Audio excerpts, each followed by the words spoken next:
Question number 2 है state whether the following statements are true और false, यानी कि हमने बताना है कि ये स्टेटमेंट जो उन्होंने हमें दी है ये ट्रू है या फॉल्स है। स्टार्ट करते हैं पार्ट ए से।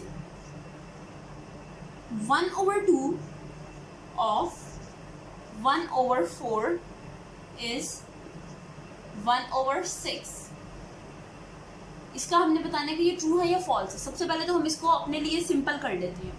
ऑफ का मैंने बताया था, इसको हमेशा किस में कन्वर्ट करते हैं, मल्टीप्लाई में। इनके 1/2 मल्टीप्लाइड बाय 1/4 इज को कन्वर्ट करते हैं हम इक्वल्स, इज इक्वल्स 1/6। तो हम देखते हैं कि 1/2 और 1/4 को मल्टीप्लाई करने से 1/6 आता है या नहीं।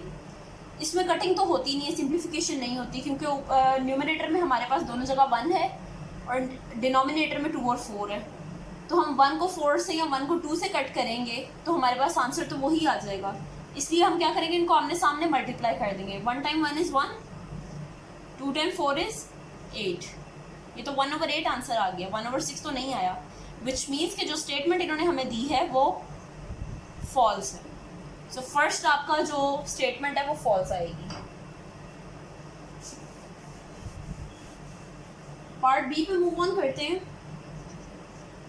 पार्ट बी इज कुछ दो उन्होंने हमें डायग्राम्स दी हुई हैं शेडेड। इसका एक पोर्शन शेड है, इसमें एड अप किया है एक और डायग्राम को। कुछ ऐसी ही डायग्राम है लेकिन उसका ये वाला पोर्शन शेड है। उन्होंने कहा कि इन दोनों डायग्राम्स को जब हम प्लस करते हैं तो हमारे पास 1/2 और 1/2 को हम हाफ भी कहते हैं, हाफ आंसर आता है। हम देखते हैं कि हाफ आता है या नहीं। लॉजिकली अगर इन दोनों डायग्राम्स को हम कंपेयर और कंबाइन करें तो हमारे पास जो डायग्राम एक आती है इसी तरह से 4 बॉक्सेस वाली, उसमें एक हम ये वाला पोर्शन करते हैं कलर और एक ये वाला करते हैं। अपेरेंटली इस डायग्राम का हमने हाफ पोर्शन शेड कर दिया है, विच मीन्स कि आंसर तो इसका 1/2 ही है। इसके अलावा इसको एक और तरह से भी हम सॉल्व कर सकते हैं, वो ऐसे कि ये जो डायग्राम है इसके 4 पार्ट्स हैं और शेडेड पोर्शन हमारे पास 1 है, तो इसकी फ्रैक्शन हमारे पास बन जाती है 1/4।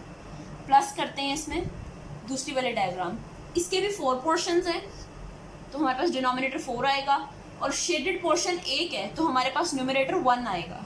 ठीक है, इनको हम एडअप करके देखते हैं कि हमारे पास 1/2 आता है या नहीं आता। 4 और 4 डिनोमिनेटर सेम है, कुछ करने की ज़रूरत नहीं है, सिंपल इसको कॉमन लेते हैं।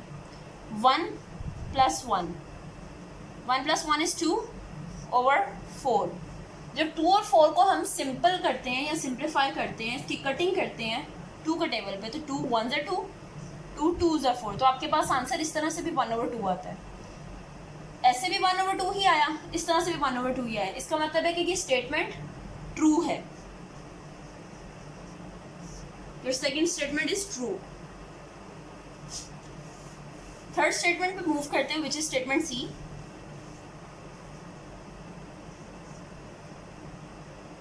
144/81 multiplied by 81/144 into 4/9 is equals to 4/9। 3 fractions है हमारे पास, इनकी मल्टीप्लिकेशन की है और उसका वो आंसर कह रहे हैं कि सिर्फ 4/9 है। फ्रैक्शन तो देखने में बहुत बड़ी बड़ी लग रही हैं, आंसर सिर्फ 4/9 आ रहा है। लेट्स सी कि आंसर ऐसा आता भी है या नहीं।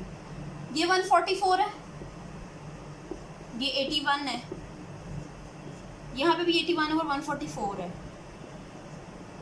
लेकिन ये भी देखें कि ये 144 इस 144 से कैंसिल हो सकता है ना, क्योंकि ये तो न्यूमरेटर और ये डिनोमिनेटर में है। इसी तरह से ये 81 भी इस 81 से कैंसिल आउट हो सकता है, क्योंकि ये भी एक न्यूमरेटर है, एक डिनोमिनेटर है। एट द एंड आपके पास आंसर क्या बचा है, 4/9। उन्होंने भी यही कहा है, इट मीन्स कि ये स्टेटमेंट भी ट्रू है। ऑलराइट, फोर्थ स्टेटमेंट पे मूव करते हैं, D. Half of a third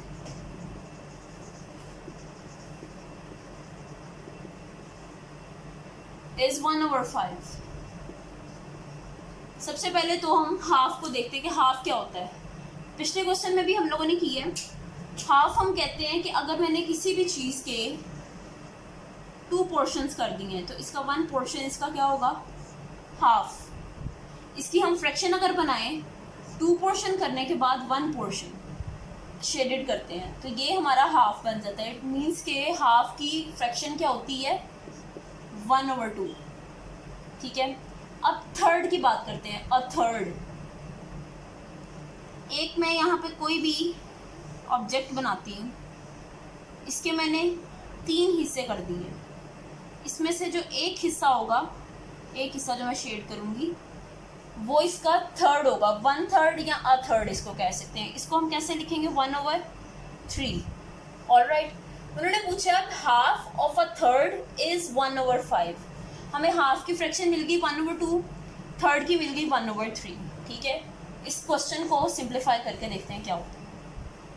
fraction लिखी हाफ की 1/2, ऑफ की जगह मल्टीप्लाई, अ थर्ड की जगह 1/3, इसकी जगह इक्वल का साइन और 1/5 उसका आंसर।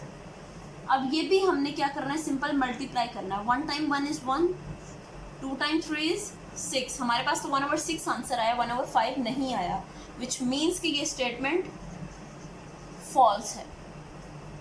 लास्ट आपकी स्टेटमेंट है स्टेटमेंट ई, उसमें मूव करते हैं,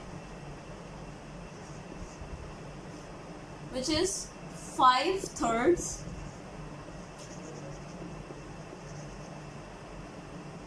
make 5/3।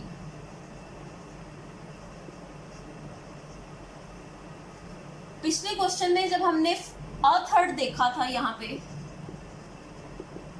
तो हमने क्या किया था, इसके 3 पार्ट किए थे और हमने कहा अ थर्ड या 1/3 इसको कह लेते हैं, ये हमारा एक पोर्शन बनता है। लेकिन अब उन्होंने क्या कहा, 5/3, यानी कि किसी भी एक चीज़ के, किसी ऑब्जेक्ट के जब आपने 3 पोर्शंस किए, उसमें से किसी एक पोर्शन, जैसे 5 मोर पोर्शंस, यानी कि 3 ये पोर्शंस एंड 2 मोर,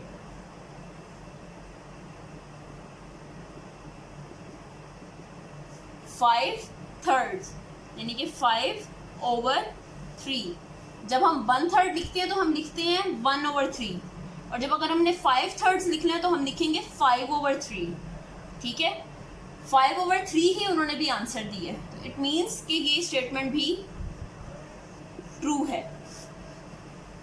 नेक्स्ट आपकी जो वीडियो है वो इसी का सेकंड पार्ट है, उसमें क्वेश्चन नंबर 3 और क्वेश्चन नंबर 4 को सॉल्व करते हैं। टिल देन, अल्लाह हाफिज़।